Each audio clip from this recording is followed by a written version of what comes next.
मैं डॉक्टर दीनदयाल सैनी, व्याख्याता, राजकीय आचार्य संस्कृत महाविद्यालय चिराना। आज शास्त्री तृतीय वर्ष में पाठ्यक्रम में साहित्य दर्पण पुस्तक के 10वें परिच्छेद में अलंकार हैं। तो अलंकारों में क्रम से हम आगे बढ़ते हैं और उनका विवेचन करते हुए आज अनन्वय अलंकार को प्रारंभ करते हैं। अनन्वय अलंकार का लक्षण देखिए। उपमानो उपमेयत्वम एकस्यैव त्वत् अनन्वय है। उपमानो उपमेयत्वम एकस्यैव त्वत् अनन्वय है। एक वाक्य में एक ही पदार्थ उपमान और उपमेय हो तो वहाँ अनन्वय अलंकार होता है। अर्थात वाक्य में वही तो उपमान हो, वही उपमेय हो तो वह अनन्वय अलंकार होता है। ये तो इसका लक्षण है। अब इसका उदाहरण देखिए। उदाहरण है राजीवमिव राजीवम जलम जलमिवाजनि चंद्रः चंद्र इवातंद्र शरत समुद्योग में। यहाँ राजीवमिव राजीवम, यहाँ शरद ऋतु में का जो प्रादुर्भाव है उसकी प्रकृति में कमल के समान कमल है, यानी कमल कमल के समान है। और जलम जल मिवाजनी, जल जल के समान है। चंद्र चंद्र इवा तंद्र है, चंद्रमा चंद्रमा के समान।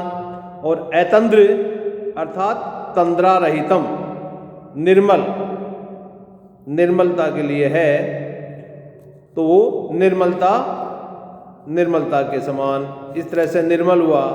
तो यहाँ इस उदाहरण में राजीव आदि जो पदार्थ हैं उनमें अनन्वय अनन्वय सदृशत्व अर्थात राजीव आदि पदार्थ में राजीव आदि भिन्न पदार्थ के सादृश्य कोई नहीं है।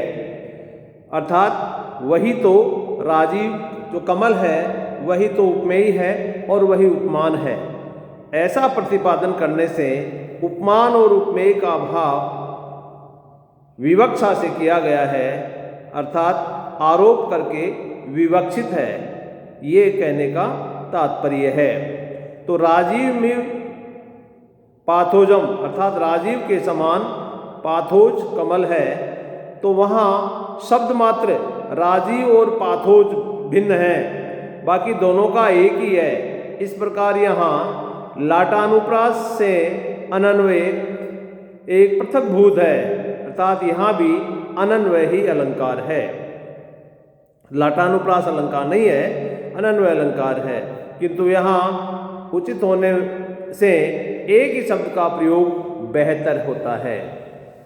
एक उक्ति है, कहा गया है अनन्वये च शब्दे औचित्येतात आनुषांगिकम अस्मि अस्तु लाटानुप्रासे साक्षादेव प्रयोजकम।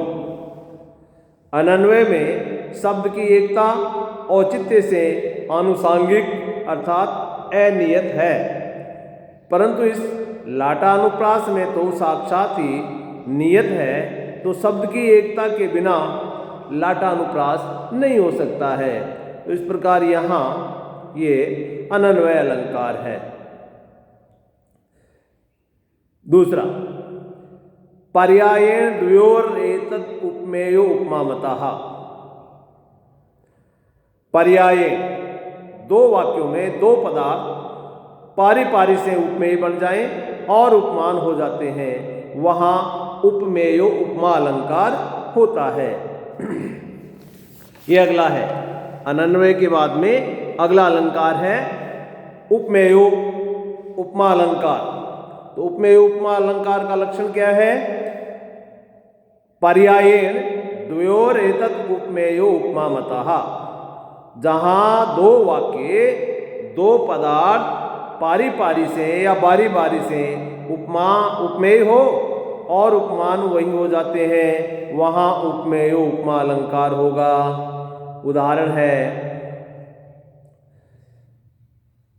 कमलेव मतिर मतिरिव कमला, कमलेव मति मतिरिव कमला।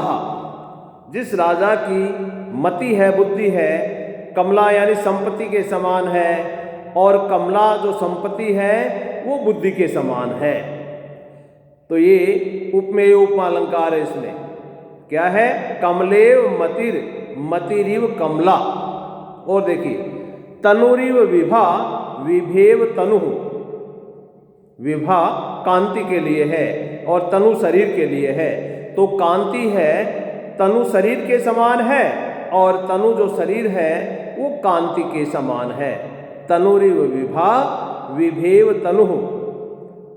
और देखिए धरणीव धृतिर धृतिरिव धरणी। धृति कहते हैं धैर्य को, पृथ्वी के समान, और पृथ्वी के समान और पृथ्वी धृति यानी धैर्य के समान शोभित होती है। सततम विभाति बत यस्य, ये हमेशा सतत रूप से विभाति सुशोभित है, सुशोभित होती है। इस पद्य में जो श्लोक है इसमें पूर्व वाक्य में कमल उपमान है, मति उपमेय है। उत्तर वाक्य में मति है उपमान है, कमला उपमेय है। इस तरह तनु है शरीर है और विभा है, दो वाक्यों में क्रम से उपमान और उपमेय हुए हैं। इस तरह है धरणी और धृति, दो वाक्यों में क्रम से उपमान और उपमेय हुए हैं। इसी तरह धरणी और धृति दो वाक्यों से क्रम से उपमान और उपमेय हुए हैं। इस प्रकार इस श्लोक में उपमेय उपमा अलंकार है। अगला स्मरण अलंकार, ये तीसरा है। अभी बताया था उपमेय उपमा अलंकार, उससे पहले अनन्वय अलंकार, अब है स्मरण अलंकार। स्मरण अलंकार का लक्षण देखिए, सदृश अनुभवाद वस्तु स्मृति स्मरणम उच्यते। सदृश अनुभवात वस्तु स्मृति ही स्मरणम उच्यते। समान, सदृश मानी समान, पदार्थ के अनुभव से किसी पदार्थ का, किसी वस्तु का स्मरण होता है, वहाँ स्मरण उच्यते, स्मरण अलंकार कहते हैं। जहाँ पदार्थ के अनुभव से किसी दूसरे पदार्थ का, समान पदार्थ का स्मरण होता है, स्मृति में आता है, वहाँ स्मरण अलंकार होता है। तो यहाँ उदाहरण देखिए, ये तो लक्षण हो गया स्मरण अलंकार का। उदाहरण देखिए, अरविंदम इदम वीक्षे खेलत खंजनम मंजनम लम स्मरामि वदनम तस्या चारु चंचल लोचनम। यहां क्रीड़ा करते हुए अरविंदम इदम वीक्षे खेलत खंजनम मंजुलम, खेलते हुए खंजन पक्षियों से सुंदर इस कमल को देख करके जो चंचल नेत्र हैं उनसे युक्त उस नायिका है या सुंदरी है, उसके मुख का स्मरण कराता है। खेलते हुए, क्रीड़ा करते हुए खंजन पक्षियों से सुंदर या मनोहर इस कमल को देख करके, कमल को देख करके जो चंचल नेत्रों से युक्त जो नायिका है, सुंदरी है, उसके मुख का स्मरण होता है। तो यहाँ इसमें स्मरण अलंकार है। और कमल के समान मुख का, खंजन के समान नेत्र का और क्रीड़ा के समान चांचल्यता का स्मरण या याद होने से यहाँ इस श्लोक में स्मरण अलंकार है। तो ये स्मरण अलंकार तीसरे प्रकार का अलंकार हो गया। अगला है रूपक अलंकार। रूपकम रूपितोपाद्रि पय निर्पहनवे। निर्पहन माने निषेध रहितम, विषय जो है उपमेय है उससे रूपित हो। रूपित का मतलब उपमान के आरोप और तादात्म्य के अभ्यास से रूपक अलंकार होता है। रूपकम रूपितोपाद्री द्वि पय निर्पहनवे, निर्पहनवान निषेध रहित जिस विषय से उपमान के आरोप से रूपक अलंकार होता है। ये तो लक्षण हुआ।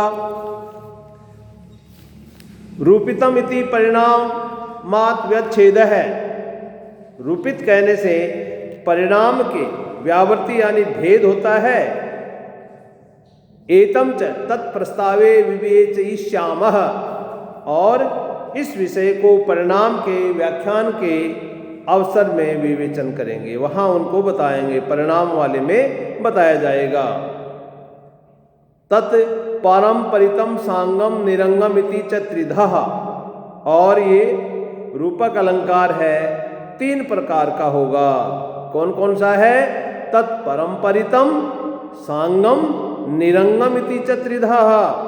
परंपरित अलंकार, सांग अलंकार, निरंग अलंकार, इस प्रकार ये 3 प्रकार का अलंकार होता है। ये रूपक है 3 प्रकार का, पारंपरिक, सांग और निरंग रूपक। इनके उदाहरण है, यत्र कश्चित आरोप है परारोप कारणम तत्परंपरितम श्लिष्टा श्लिष्टा शब्द निबंधनम।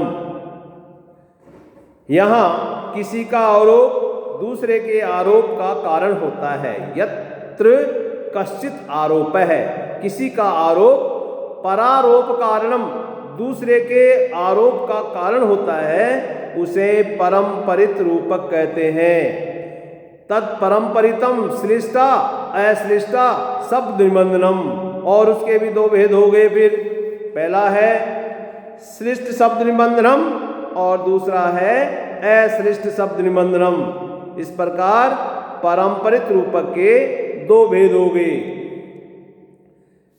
पहला हो गया श्लिष्ट शब्द निबंधनम, दूसरा हो गया अश्लिष्ट शब्द निबंधनम।